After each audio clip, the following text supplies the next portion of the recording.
Hey everyone, let's talk about the Apple AirPods Pro 3 earphones. These were released in September 2025, £219 in the UK, $249 in North America. I bought these at launch alongside my iPhone 17 Pro Max. So at the time of recording, I've had these for over 6 months. So in this video, I just want to talk about my experience of using them and, just talk about what these are actually like to own. Now, over the last 10 years or so, I've owned 20 to 30 different sets of earphones and headphones, but these are actually the first Apple AirPods that I've ever owned. There's been so many AirPods that have been released before these, but yes, I finally took the plunge 6 months ago and I bought my first set of AirPods. And I have used a lot of earphones over the years, but I have to say, after using these for 6 months, I think that whilst they're not perfect, and whilst other earphones excel in different areas in different ways, I think these are the best earphones for most people in most situations. And what I mean by that is that the audio quality is excellent, the microphone quality is excellent, noise cancellation is excellent as well. It's also got other features in there like, heartbeat sensor or heart rate sensor and translation, different things like that. I haven't used any of that.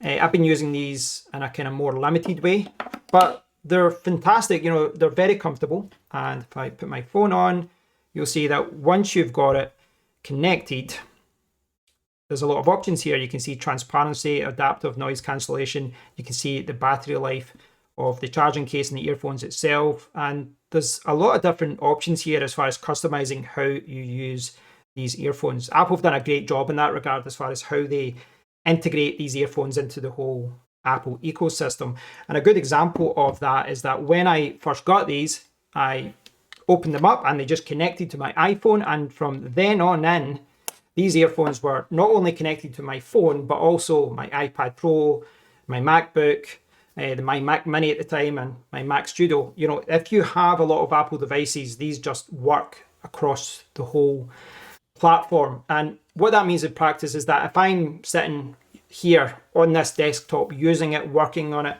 and then I get a phone call, the earphones will automatically switch over to here. Now, I have used a lot of other earphones in the past which can connect to 2 or 3 devices, and that works in the same way. But the way that these handle, integration and syncing across different devices, it's just seamless. It just works so well. So if you are in the Apple ecosystem, it's just fantastic. Now, I did say that they're not perfect, and that's because I don't think any such thing exists as far as the perfect earphones. And these are very old, but there are earphones out there, for example, that have better bass. And I do have earphones which have been set up more for gaming with lower latency and different things. But I think for most people and in most situations, these are the earphones to get. Now, for me, what these have become are my go-to default earphones. Previously, for example, I would use over-the-ear headphones, not these ones, but like these, when I was video editing. But now I use the AirPods. Likewise, when I go to work, I'll take these. So if I'm programming, I'm kind of want to zone out a little bit, I'll take my earphones. And when I take them, I tend to put them in my protective sub case. This is excellent. They go in there for protection. And I also use these outside. Now, I will say I'm not really using these in the right way. And what I mean by that is I quite like them loose. I'm not a big fan of earphones that get really tight inside. So I've just used the default ear tip. I haven't switched to find what should be the perfect ear tip setting or the fit. But that kind of works for me because I like them loose and I like them being comfortable. But because they're a little bit loose, I think if you're running, doing anything sporty, you probably have to find a tighter fit.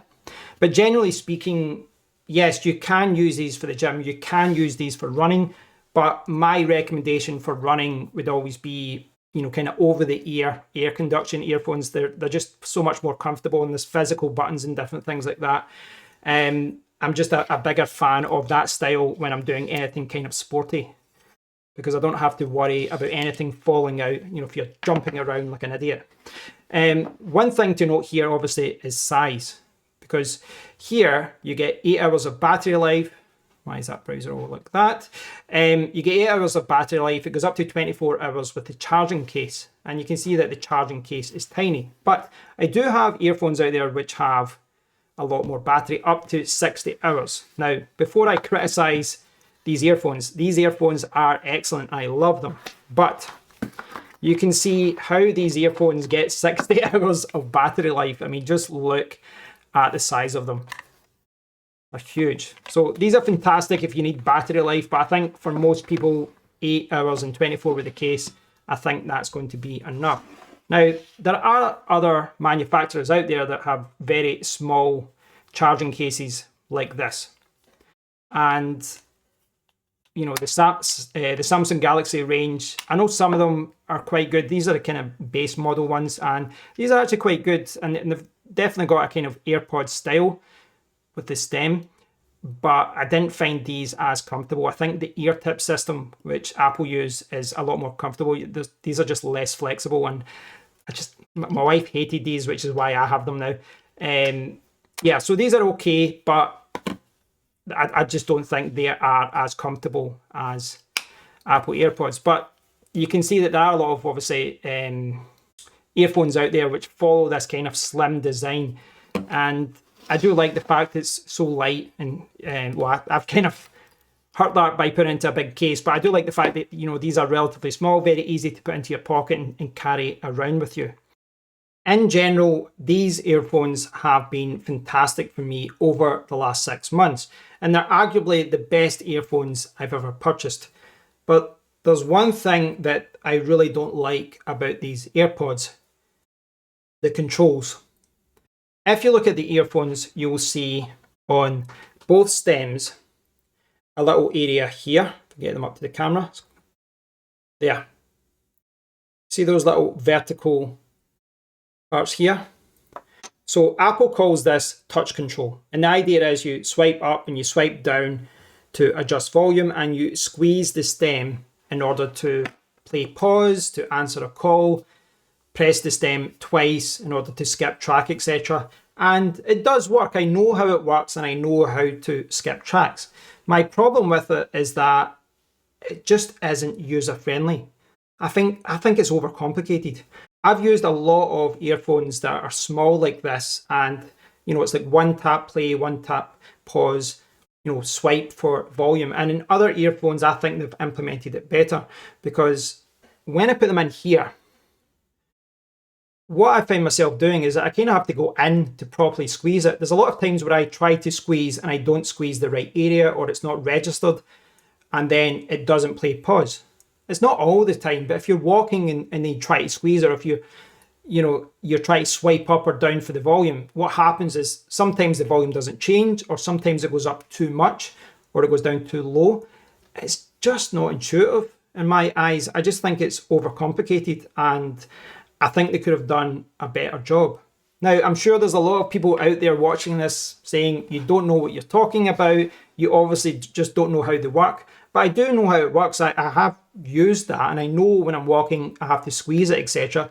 But in practice, I just feel like I'm always squeezing the wrong area, or I'm trying to swipe the wrong area. So it's one area where I feel other companies are doing it better. I'm not saying that we need physical buttons on this. I just think that the mechanism needs to be reviewed. And what that means in practice for me is that I work around it. In day-to-day, it's actually not a problem, because you know, if I'm at work, I'm just using my phone. The phone is next to me. I'll just press play pause there. And likewise, if I'm at the computer here and I'm, trying to watch a clip or something, I'll just play pause with my mouse. So it's not a problem. Where the problem arises is when I'm walking around, and then I have to try and fidget with it. And fidget really does describe my experience of trying to use these controls on the move. But overall, despite the controls not being perfect, I found these earphones to be excellent, and I can recommend them. The one thing I would say is to go into the Apple shop and have a look at the different earphones that they've got available. Obviously, the AirPods Pro 3s are the top of the range at this time, but you might find that older AirPods do the job. And you can see here, the AirPods 4 have the same H2 chip. They've still got noise cancellation. But there are some differences there as far as extra features and battery life and different things as well. So you can see there AirPods 4, I've only got 5 hours with the earbuds, but 30 hours with the case. So yeah, I would shop around and try them out to see which ones you like. But I went for the top model and I'm delighted with my purchase. So thanks for watching. I'd love to hear your thoughts on all of this, so please do leave a comment below. If you've enjoyed the video, give it a thumbs up, subscribe to the channel, and until next time, take care.